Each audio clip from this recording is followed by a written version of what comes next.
I feel like you could be walking, it could also lead to walking a fine line as far as having like a grass is greener mentality, you know, Mm-hmm. leaving situations or, leaving situations because in your mind, the grass is always greener here and right. And so you're disguising it as following truth, but could it not lead you down a bad path of like this fantasy that you have in your head sounds Yeah, really great and you're creating havoc in your life because you're leaving all these things behind when I in all understand what. actuality, okay, yeah, what do you think Yeah, about that? so as far as that goes, like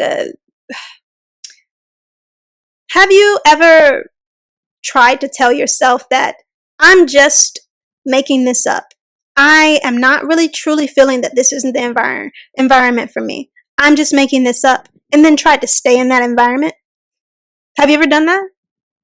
Because I have. I've tried to do that, and the thing is that it took me to the point that this is where that it is a fine line. The grass is always green on the other side. The thing about it is that there's a lot of people that fear that that's the case. They fear that they're just thinking the grass is greener on the other side, and we have a society that tells them that that's the case too. And that the understanding is that, well, if you need for me to slam this in your face in a way that tells you this is not about the grass always being greener on the other side, but this is about the fact that this is not the environment that you should be in, then I'll give that to you. And for me, I've experienced that in more than one way, because I've in my life I've been a careful and logical person, and but in this sense, literally I can relate it to the fact that I was in a relationship where it took me being taken to my line to see that this is not it for me, and it wasn't necessarily because everything was going right in this relationship, but the understanding of you should work on this. You shouldn't just give up, or it's the case that you should just walk away. Everybody does that, and so in a sense, ignoring what my soul was trying to tell me, it's not an easy understanding. It's not easy at all. That's why if you need it to, if you need spirit, or you need your guides, or you need your soul to give it to you in a way that hurts, it will. And I had to have certain understandings given to me. And that wasn't the only time that I've experienced that, but it was the time where I decided that I would no longer do that. I would no longer make it be that my creator has to give it to me in a way that, traumatizes me so that I will listen. So, yeah, the grass is greener on the other side, but I think it's also important to really sit with yourself, take time and sit with yourself and ask yourself, what do you want? And be honest with yourself.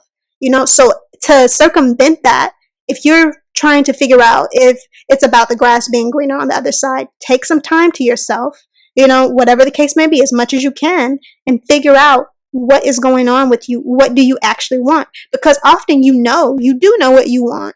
And it's not that that's hidden to you, it's that you're afraid, and in that sense, the grass is greener on the other side can be a cop out to that. Do you understand what I'm saying? Mm-hmm. Mm-hmm. So yeah, I think it's just as much as you could say, oh well, this leaving this situation or leaving this environment or whatever the case may be, it's just me giving up, or it's the grass is greener on the other side. It could also be seen as the grass saying that understanding is a cop out to why it's easier to just stay, because there can be a comfort and discomfort. You're not comfortable in this environment, but you're used to it. And this is why it's important to talk to yourself, have conversations with yourself, to yourself, where nobody else is here telling you what you should do or what you shouldn't do. You need to have a conversation with you, what your soul wants. And again, it may not be immediate, but often for me, it has been, sometimes in the past, before I was where I am in my journey, I may have ignored those things, but that doesn't mean that my soul wasn't trying to give me, tell me where to go or what to do. It was me in my own fear and anxiety, not being ready to listen, or not being ready for the grand understanding of what I would have to undertake to shift the way my soul wanted me to. Hey, you guys, I hope you enjoyed the video. If you have a question you would like to ask or would like the opportunity to receive a one-on-one session, please check out the links in this video's description to sign up for a free session or submit a question.